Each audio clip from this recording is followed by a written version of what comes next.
Saya WA pimpinan daerahnya lama sekali kasih respon. Akhirnya saya minta orang saya sendiri turun pergi cek.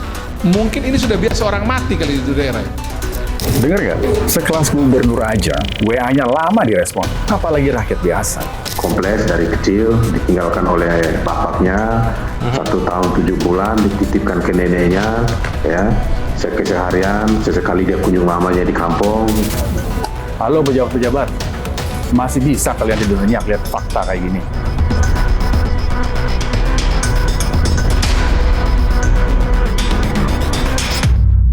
Saya mau kasih tahu satu video, dan kalian harus ingat, video ini tanggal 5 Januari. Ingat ya, 5 Januari. Kita cek. Dari hampir 200 negara yang rakyatnya setelah ditanya menjawab bahwa rakyat tersebut mengalami bahagia. Negara yang paling nomor 1 di dunia sekarang, rakyatnya mengatakan dia bahagia, adalah bangsa Indonesia.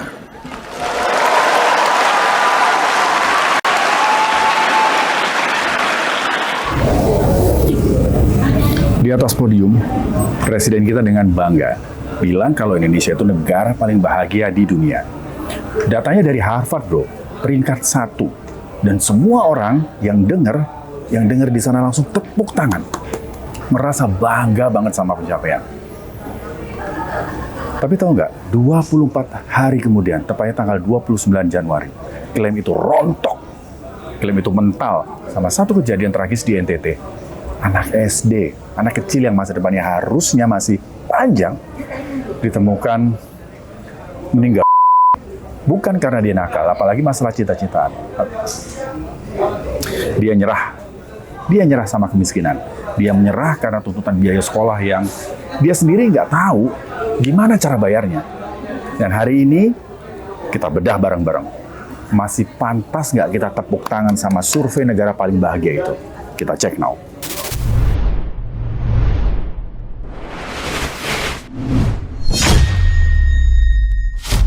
Oke deh, ayo kita lihat lagi lebih dekat yang sebenarnya terjadi di Jerebungada ini. Kejadiannya sekitar jam 11 siang. Itu jam di mana anak-anak biasanya lagi nongkrong, lagi main di dalam kelas. Tapi seorang anak kelas 4 SD di jam itu ditemukan di pohon cengkeh dekat kebun nenek.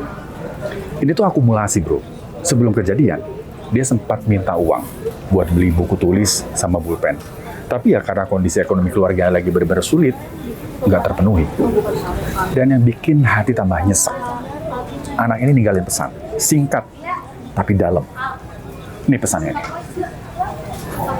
Dalam bahasa daerah, kalau ditranslate kurang lebih seperti ini. Surat buat Mama Reti. Mama, saya pergi dulu. Mama relakan saya pergi. Jangan menangis ya, Ma. Mama, saya pergi. Tidak perlu Mama menangis dan mencari atau merindukan saya. Selamat tinggal, Mama. Dia nggak mau ibunya sedih karena dia ngerasa dirinya itu beban. Padahal dia ini korban. Dia korban dari sistem yang bikin dia tuh merasa sekolah adalah kemewahan yang nggak mampu dia beli. Kita ini terusik ya, kita punya hati ya. Ada seorang anak di NTT ini meninggal hanya karena tidak bisa beli buku. Berpoin. Sejak 2 hari lalu itu banyak menteri WA saya, banyak pimpinan DPR, teman-teman saya juga WA saya. Apa yang terjadi di NTT kok kayak begini? Di tengah kita semua bisa duduk seperti ini, masih banyak di NTT ini warga negara Indonesia asal NTT. Yang kemarin mati ini asal ngada, yang mati hanya karena dia miskin. Agak terganggu juga saya. Mau jawab tuh saya punya lidah juga keluh juga, tangan saya susah juga jawabnya. Saya WA pimpinan daerahnya lama sekali kasih respon. Akhirnya saya minta orang saya sendiri turun pergi cek. Mungkin ini sudah biasa orang mati kali di daerah ya. Dengar nggak? Sekelas gubernur aja, WA-nya lama direspon. Apalagi rakyat biasa. Makin kesini ada fakta lain. Ternyata bukan cuma soal buku tulis yang harganya 9 sampai 10 ribu rupiah. Ada info kalau ternyata korban ini tertekan. Ada tagihan uang sekolah yang jumlahnya 1,2 juta rupiah per tahun. Halo pejabat-pejabat, masih bisa kalian tidur nyenyak lihat fakta kayak gini? Kompleks dari kecil ditinggalkan oleh bapaknya 1 tahun 7 bulan, dititipkan ke neneknya, ya. Keseharian sesekali dia kunjung mamanya di kampung, lebih banyak di kebun dan ke sekolah. Kebetulan dari kebun ke sekolah itu dekat, ya. Terus yang kedua juga berkaitan dengan kondisi mama, ibunya, ya. 5 anak itu bagi seorang ibu serasa cukup sulit, ya. Terus yang ketiga lagi, dari pantauan gerak-geriknya di sekolah, ya, anaknya ini tidak menunjukkan rasa sedih apa dia, laporannya nih anaknya suka membantu, ceria, ya, terus juga aktif. Fakta lain bro, pemerintah Indonesia itu kan punya program bansos ya. Ada PKH, ada BLT, Kartu Indonesia Pintar, dan beberapa jenis bansos lainnya. Total dana bansos selama tahun 2025 itu gede bos, 500 triliun rupiah lebih. Nah, mereka yang dapat bansos itu didata sesuai dengan kondisi ekonominya. Di sini masalahnya, pendataan. Harus diakui nih, sistem pendataan di Indonesia ini kacau, buruk. Bahkan gue bilang jelek. Kok bisa keluarga korban ini nggak masuk daftar penerima bansos 11 tahun? Kadang pejabat kita tuh lebih sibuk pamer klaim data kemiskinan turun. Tapi di lapangan, pendataannya berantakan. Berantakan! APBN kita tahun 2025, jumlahnya gede juga tuh. 3.600 triliun. 20% itu untuk pendidikan. Tapi faktanya, tahun 2025, 71 triliun digunakan untuk hal lain. Sementara, ada banyak contoh keluarga yang dapat bantuan sosial dengan kondisi rumah yang layak, punya mobil, pokoknya jauh dari kata miskin. Ini loh, model-model pendataan lapangan pemerintah kayak kita nih. Ayo dong, jujur. Berapa kita mau kasih skor soal carut-marut pendataan di Indonesia ini? Dari 1 sampai 10. Berapa? Gua kasih 4.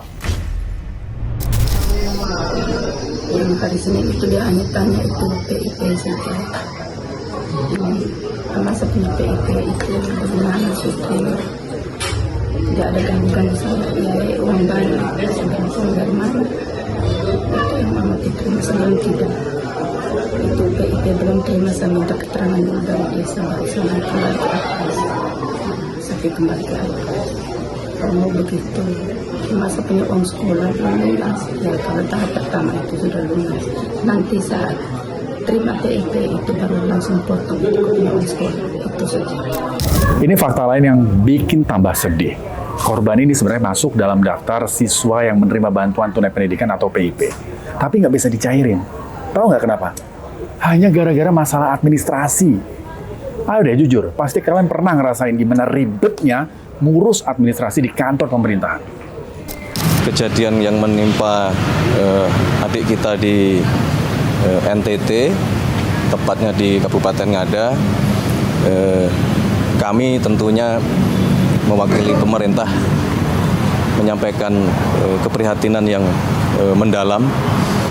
Bapak Presiden menaruh atensi dan melalui kami meminta kami untuk berkoordinasi supaya ke depan hal-hal yang semacam ini dapat kita antisipasi, misalnya akibat oleh faktor kemiskinan. Oleh karena itulah kita bekerja sangat keras untuk bagaimana sesegera mungkin kita memastikan tidak ada lagi saudara-saudara kita yang berada di bawah garis kemiskinan.